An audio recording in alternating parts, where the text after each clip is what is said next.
E a gente começa, né, o CBN Vale desta quarta-feira de cinzas, falando um pouco de política e também com informações importantes para você, trabalhador.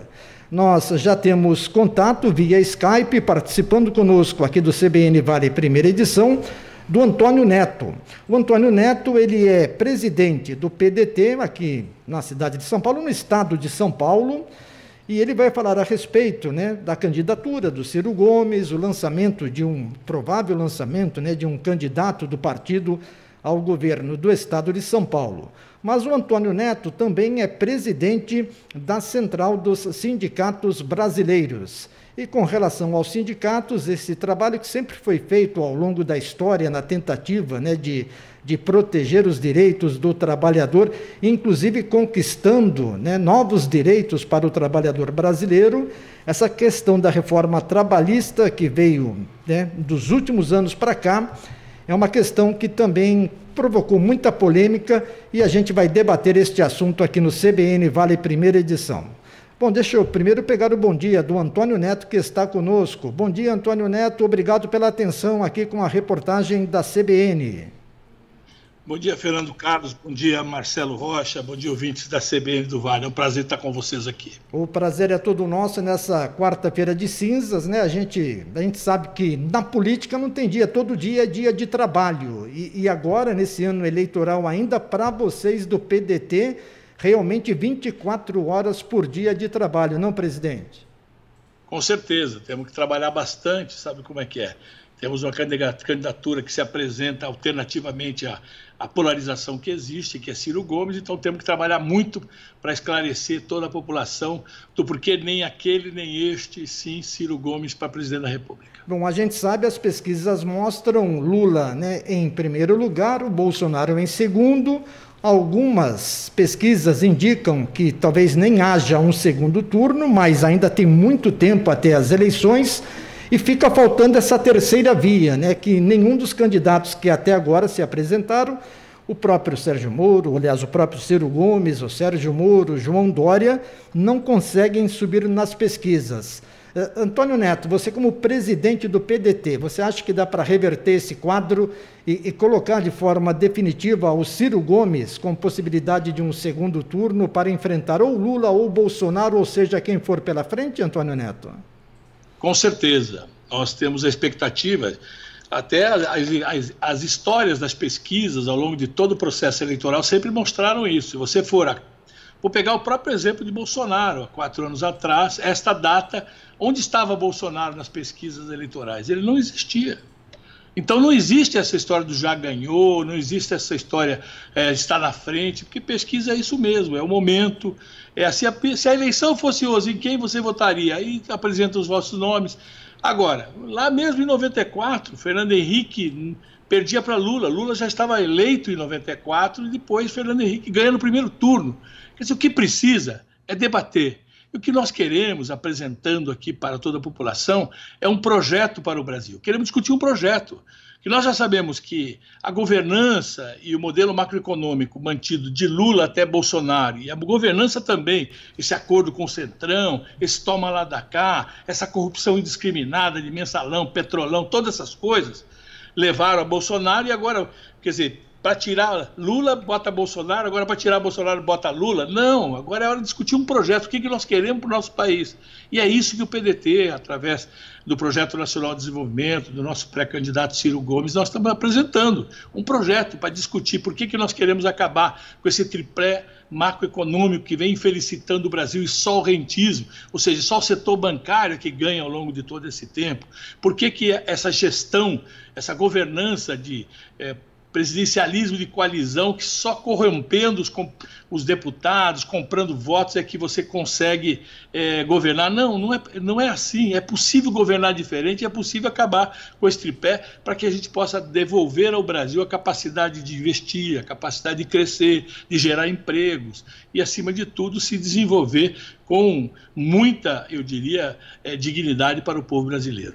Antônio Neto, eu já vou passar aqui para o Marcelo Rocha, meu companheiro de bancada, mas eu tenho só uma pergunta ainda sobre a questão da eleição presidencial. Na semana passada, o governador João Dória esteve aqui, pré-candidato do PSDB, E ele já vem falando sobre a possibilidade de uma aliança, eu não diria nem aquela questão partidária de união, federação partidária, mas aliança entre os candidatos que estão, né, lá embaixo na pesquisa, de um candidato único para tentar criar uma terceira via mais fortificada. O Ciro Gomes, ele continua como candidato, vai até o fim, ou vocês também estudam a possibilidade de repente, fazer alguma outra situação na qual se junte a determinado partido, fazendo uma união entre esses partidos? Olha, nosso candidato ele vai até o final das eleições. É bom lembrar que na última eleição, com todas as dificuldades que tivemos, Ciro Gomes teve 13,4% de votos no Brasil inteiro. No estado de São Paulo, na capital, teve 15%. Quer dizer, nós achamos que nós partimos daí. E agora, com toda eu diria, decepção, não só com o que foi os governos Lula petistas, não só com a decepção do que foi a reforma trabalhista, que nós vamos falar daqui a pouco, implementada, dizendo que ia gerar 6 milhões de emprego e não gerou nada, pelo contrário, gerou desemprego. E a decepção pela gestão desastrosa do Brasil que vem carregando o Bolsonaro, eu acho que está na hora de apresentar uma alternativa. Agora, se os outros pré-candidatos virem que não tem condição e não são nem um nem o outro e quiserem apoiar a nossa proposta, você sabe, são sempre bem-vindos. Antônio Neto, que é presidente do PDT paulistano, e também participa conosco aqui o Marcelo Rocha, que fica à vontade para conversar com o Antônio Neto. Olá, Antônio, mais uma vez muito bom dia para você. Bom dia, Marcelo, prazer em vê-lo. Muito prazer. Na última eleição, todo mundo estava na expectativa, quando tivemos aí o segundo turno, muita gente na expectativa entre Bolsonaro e a participação de quem Ciro Gomes estaria apoiando no segundo turno. Ciro Gomes tomou uma posição bem assim, neutra, absolutamente neutra, viajou para Paris, tranquilo. E eu gostaria de saber, muda alguma coisa na situação deste ano, caso Ciro Gomes não consiga ir para um segundo turno? Ele vai adotar uma linha assim, centralizada, sem apoiar ninguém, ou alguma possibilidade de ele apoiar um dos dois lados? Ou, eventualmente, caso venha a se confirmar o que está na pesquisa, Lula e Bolsonaro num segundo turno? Olha, nós não estamos trabalhando com essa hipótese, nós trabalhamos com a hipótese de que nós vamos para o segundo turno. Mas é bom lembrar, você puxou bem lá 2018, o PDT fez uma convenção, uma reunião nacional da sua diretória e decidiu apoio crítico a Haddad. Ciro Gomes, como nosso candidato, saiu para descansar, votou no Haddad. Quer dizer, essa história de que foi para Paris, ele não fez campanha, e ele está dizendo com todas as letras que ele não faz campanha para esse conjunto de pessoas que ao longo de toda a vida estão com o mesmo projeto, e um projeto que infelicitou o Brasil. Nós não temos a mínima preocupação. Nós sabemos o nosso papel na história política brasileira, do PDT, do trabalhismo, e estamos, acima de tudo, comprometidos com o Brasil. Então, não adianta... Isso é uma coisa que repete, mas, na verdade, não foi isso que ocorreu. Pelo contrário, o que eles queriam, e que o Ciro não se colocou à disposição, era coordenar a campanha do Haddad no segundo turno no Nordeste. O Ciro falou, não, eu vou descansar. O PDT apoiou, e lá no Ceará, o PDT e o governo do Estado, toda aquilo que é o conjunto de representação de Ciro Gomes, deu voto suficiente, mais do que suficiente, transferiu quase todos os seus votos, porque ele ganhou lá no primeiro turno, todos os seus votos transferiu para a candidatura do Haddad. Ou seja, nós não temos essa preocupação, muito pelo contrário. E é uma injustiça para com o Ciro de ficar tentando dizer que ele foi para Paris. Não, ele foi descansar de uma campanha exaustiva, de uma campanha difícil, e depois todo o partido, o PDT, fez apoio a Haddad, um apoio crítico definido numa reunião, e quando ele volta do seu descanso, ele desce e vai votar no Haddad, sem sombra de dúvida. Ou seja, nós temos lado. Perfeito. Eu queria que o senhor também comentasse conosco aqui sobre recentemente houve um certo bate-boca, um desentendimento entre Ciro Gomes e o candidato também, o pré-candidato do Podemos, o ex-juiz Sérgio Moro. Algumas acusações de ambos os lados. Queria que o senhor comentasse um pouquinho sobre como é que está o clima entre a Ciro Gomes e o ex-juiz Sérgio Moro. não é um clima entre Ciro e Sérgio Moro. Na verdade, é um clima de todos os cidadãos que sabem o mal que fez Sérgio Moro ao Brasil, com todo o processo que caminhou da maneira que fez, e que foi tudo anulado, que até foi colocado sob suspeição, e depois sai do magistério, da Justiça, e vira ministro do Bolsonaro. Ou seja, parece-me que o que nós temos dito é que isso é um crime público, porque como é que o cara favorece um candidato e depois recebe uma vaga de ministro já com promessa de ser ministro do Supremo Tribunal Federal, e depois se desentendem, sai de lá e vai ser contratado por um escritório de advocacia cujo trabalho é gerir toda a massa falida das empresas que ele ajudou a falir enquanto ele era ministro, era juiz, no caso da Lava Jato. Então, o que nós estamos fazendo é dizer claro a todo mundo o que realmente está ocorrendo com a candidatura desse senhor, que não tem nada, não conhece nada sobre o Brasil, não conhece nada sobre nada, e agora se apresenta como candidato à presidência da República. Ele gerou todo esse caos na política brasileira, destruiu milhões de empregos, porque optou por penalizar as empresas e não o CPF das pessoas. Em vez de prejudicar as pessoas, prender pessoas,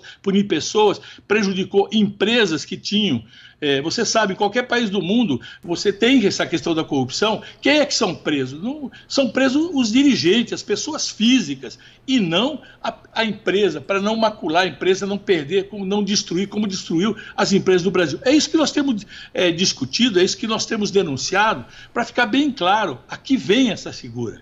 Felizmente, para nós, não vingou.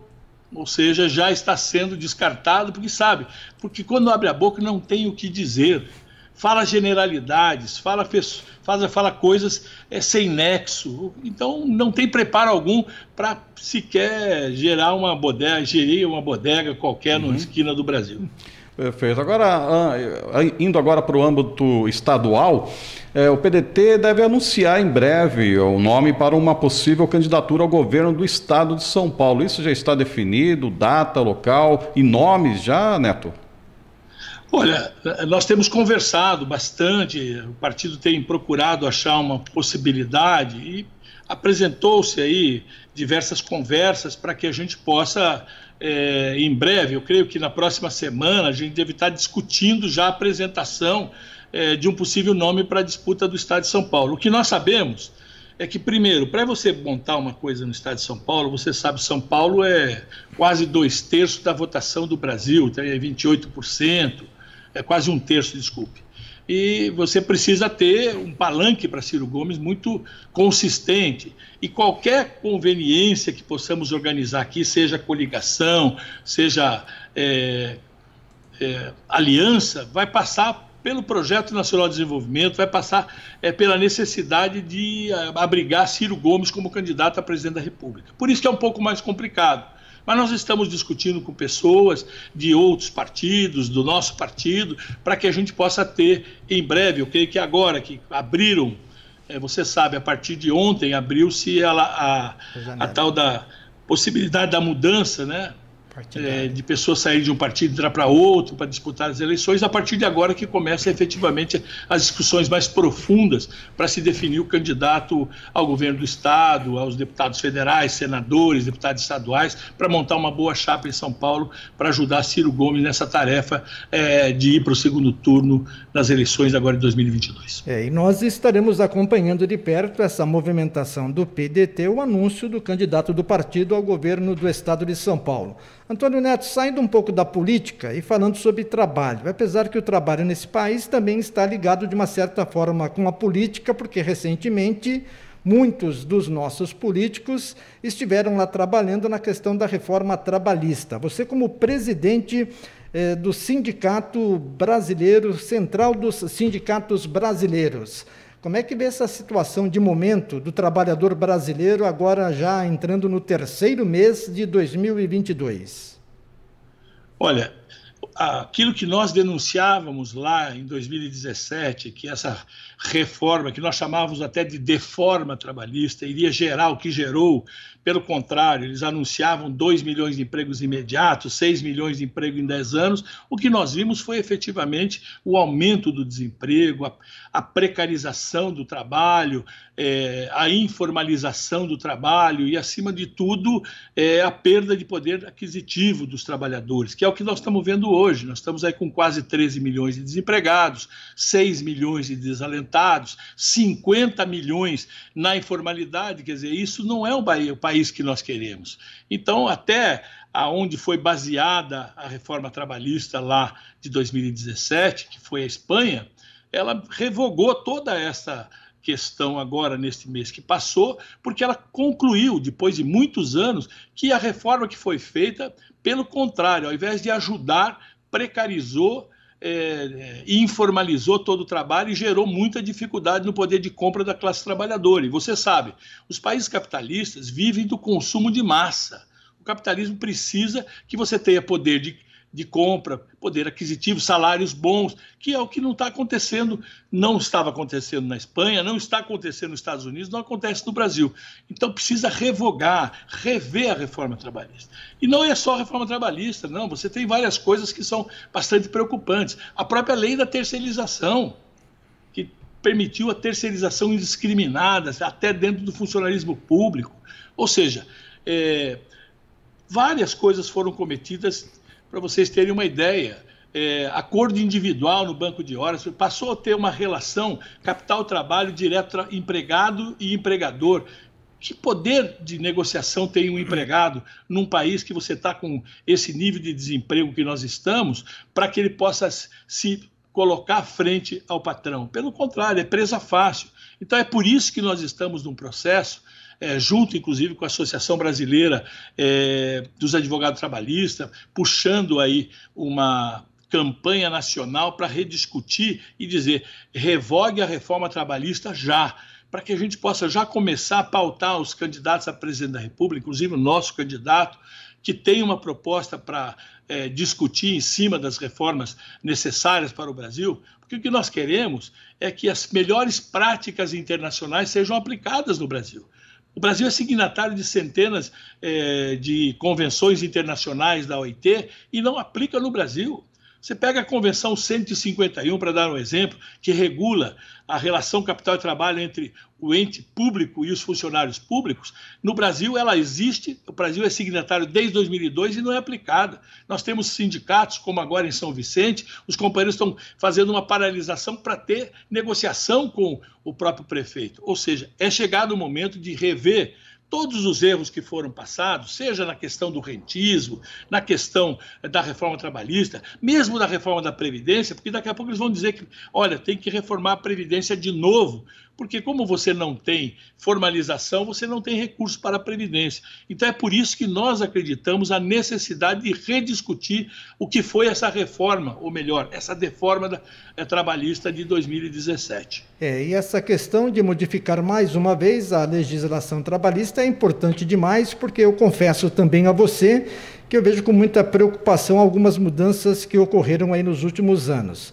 Mas a gente vai falar ainda um pouco mais sobre trabalho, mas, Antônio Neto, eu quero pedir a sua gentileza. Eu tenho agora uma edição do Repórter CBN, atualizando as informações, 1 minuto, e daqui a pouco a gente volta para falar um pouco mais sobre trabalho, sobre o sindicato, a central dos sindicatos brasileiros, trabalhando em prol do trabalhador. Tem uma questão ainda ligada ao sindicato e também à política, mas fica para o próximo bloco aqui na sequência do CBN Vale, primeira edição.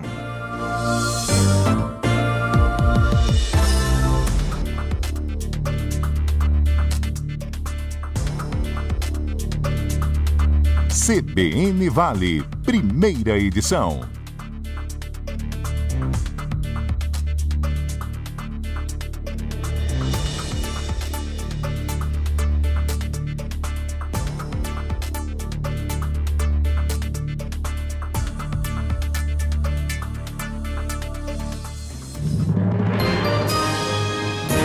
Repórter CBN.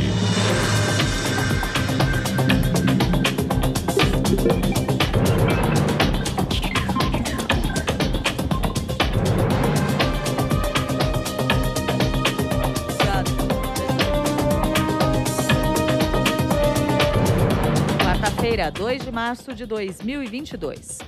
A Rússia anunciou uma segunda rodada de negociações com a Ucrânia.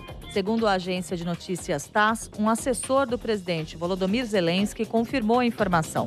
O primeiro encontro ocorreu no começo da semana e terminou sem acordo.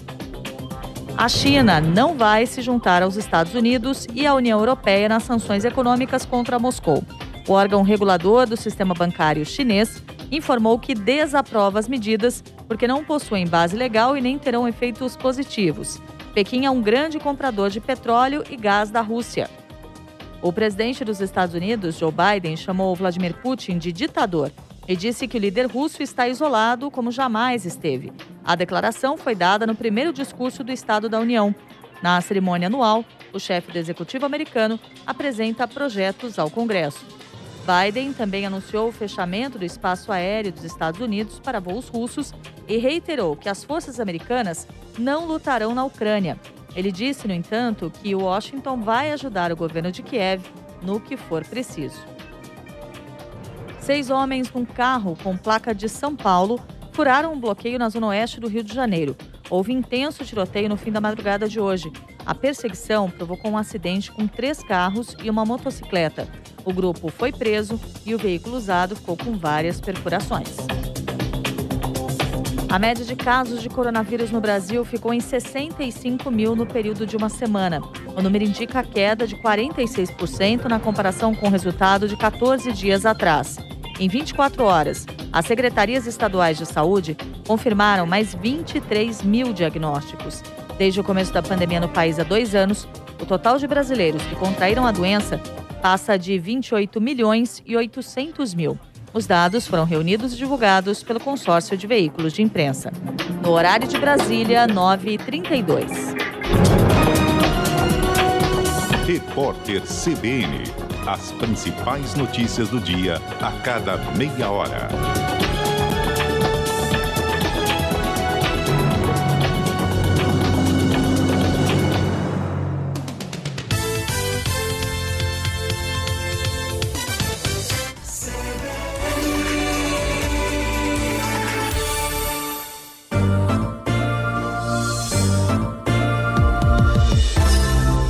CBN Vale, primeira edição. 9h32, repórter CBN atualizando as informações. Quero agradecer ao Antônio Neto, que gentilmente aguardou, retorna agora nesse bloco. Praticamente no primeiro bloco a gente entrevistou o Antônio Neto, que é presidente do PDT paulistano. Agora nós estamos entrevistando o Antônio Neto, presidente da Central dos Sindicatos Brasileiros. Neto, fazer uma pergunta para você relacionada aos sindicatos. A gente sabe, muitos criticam, e muitas foram as críticas ao longo dos anos a respeito do trabalho dos sindicatos. E, logicamente, o trabalhador em si, hoje, ele sente falta de sindicatos mais ativos, com mais força. E isso mudou. Por que mudou? Qual foi a razão dessa mudança? Foram as reformas trabalhistas que provocaram esta mudança e enfraqueceram os sindicatos? Ou eu estou errado na minha visão, os sindicatos não estão fracos? Olha, você vê que é uma narrativa muito complicada ao longo de toda a história antitrabalhista, de movimento sindical, né? Você vê desde o tempo, e aí nós podemos pegar o próprio PT, o próprio Lula, que nasce anti-Getúlio, anti-trabalhismo, anti-CLT. E ao longo do tempo ficou provado da importância de um código do trabalho como é a CLT. E veja, os movimentos sindicais eram tão fortes que a principal peça de ataque dessa reforma trabalhista de 2017 foi em cima do sindicato, da representação sindical. Por isso eles acabaram com o fim da ultratividade, eles botaram negociação direta patrão-empregado, acabaram com as homologações dos trabalhadores quando eram demitidos ou se demitiam dentro do próprio sindicato, ou seja, isolaram o trabalhador do sindicato. No primeiro momento, todo mundo achou muito legal, porque essa narrativa neoliberal, de liberdade, essas coisas todas, todo mundo achou interessante. Não vou pagar um dia sindical para o sindicato, esses caras só levam o meu dinheiro e não fazem a conta, porque eu vou fazer um cálculo para você aqui, que se o salário médio no Brasil, que é menos de R$3.000, R$3.000 dividido por 30 dias dá R$100. essa é a contribuição que as pessoas pagavam, em média, no Brasil, para o seu sindicato, que dividido por 12 dá R$ 8,66 por mês. R$ 8,66 por mês. Quer dizer, não era esse o problema. O problema estava efetivamente no que é o papel dos sindicatos nas negociações coletivas, na representação dos trabalhadores, na substituição processual, ou seja, para representar os trabalhadores na Justiça do Trabalho. Então, esta reforma ela veio atacar de forma bastante cirúrgica no movimento sindical, acabou com o seu financiamento e acabou com a sua representação, porque nós tínhamos essa questão da ultratividade, Fernando, é bom vocês lembrarem que nós tínhamos uma convenção coletiva assinada que vencia, por exemplo, no dia 31 de dezembro, que a data base era de janeiro a dezembro. O que ocorria naquele momento? Enquanto eu não tivesse uma nova convenção coletiva, uma sentença de tribunal, qualquer coisa, continuava valendo os direitos que os trabalhadores tinham. Esse fim da ultratividade acabou com isso. Nós precisamos negociar a partir do primeiro dia que acabou a validade da convenção anterior. E isso, veja você, o patronato, agora, lá no 114 da Constituição, está dizendo que para eu entrar em dissídio coletivo, os sindicatos precisam fazer, sabe fazer o quê? Pedir o de acordo do patrão. Se eu não tiver o de acordo do patrão, eu sequer posso entrar com dissídio coletivo. Veja como foram cirúrgicas as mudanças na legislação para que o sindicato não exercesse seu papel. Mas, mesmo assim, mantiveram na Constituição as obrigações dos sindicatos lá no seu artigo 8º. Então, toda essa coisa, e passados esses 5 anos, os trabalhadores perceberam a arapuca em que se meteram e que o patronato não está nem aí para ele. Na homologação na própria empresa, ele diz, não está contente, procure seus direitos. E até isso a legislação mudou, que dizia que não havia mais justiça gratuita para o trabalhador. Nós derrubamos isso no Supremo Tribunal Federal, porque isso é inconstitucional. A única justiça do Brasil que não tinha gratuidade para o pobre é a justiça do trabalho. Ganhamos lá. A justiça também nos deu a possibilidade de acabar com a grávida trabalhar em ambiente insalubre, que a reforma também colocou isso, dando para o patrão fazer o que quisesse. Então eu creio que a população entendeu. Tanto entendeu que mais de 50% ou 60% dos trabalhadores, numa pesquisa recentemente feita, acha que a reforma trabalhista foi bastante prejudicial. E se eu for para a reforma previdenciária, 90% já acha o seguinte, não vou aposentar nunca. Porque da maneira com que eles fizeram essa brincadeira, eu vou precisar lá ter 70 anos, 72 anos para poder ter minha aposentadoria, e aí quanto tempo eu vou viver? Ou seja, foi, na verdade, um estelionato muito forte contra os trabalhadores e gerou também muita insegurança para as empresas, porque nós temos muitas empresas boas no Brasil que ficaram sem saber como devem agir. E mesmo essas empresas procuraram seus sindicatos e fizeram acordo diretamente com o sindicato para ter segurança jurídica. Ou seja, a reforma trabalhista, além de prejudicar o Brasil, os trabalhadores, todas essas coisas, ela também gerou insegurança jurídica. E é isso que nós temos que fazer para que nesta nova esse desfazer dessa reforma trabalhista, nós temos que dar muita segurança jurídica para o nosso empresariado e os nossos trabalhadores. Perfeito. Neto, no próximo dia 7 de abril está marcado uma grande conferência envolvendo, unindo todas as centrais sindicais brasileiras, a CONCLAT 2022. Queria saber do senhor o que está previsto para esse encontro, qual a expectativa dessa reunião entre as centrais sindicais. Muito bom, Marcelo. É o seguinte, de tempos em tempos, as centrais sindicais, o movimento sindical brasileiro, ele faz uma grande reunião, como se fosse uma grande assembleia de todos os sindicatos do Brasil, de todas as centrais, confederações, federações, para que a gente mostre aquilo que nós queremos apresentar para os candidatos presidenciáveis, o que é que a classe trabalhadora ela tem de expectativa no próximo governo. Se você for eleito, por exemplo, Marcelo, nós vamos apresentar para você como pré-candidato, nós vamos entregar para você olha, nós vemos o Brasil desta forma, na questão do salário, na questão do emprego, na questão da saúde, na questão da previdência, na questão principal que hoje afeta você, a mim, a todos os brasileiros, a tabela do imposto de renda. Veja que crime que esses governos têm cometido com a classe operária brasileira, com o povo mais sofrido. Quantos anos não se mexe na tabela do imposto de renda? Quero que todos saibam, há uma defasagem de 134% na tabela do imposto de renda. Não é possível alguém ganhar R$3.000, R$2.000, pagar 10%, 15% de imposto de renda.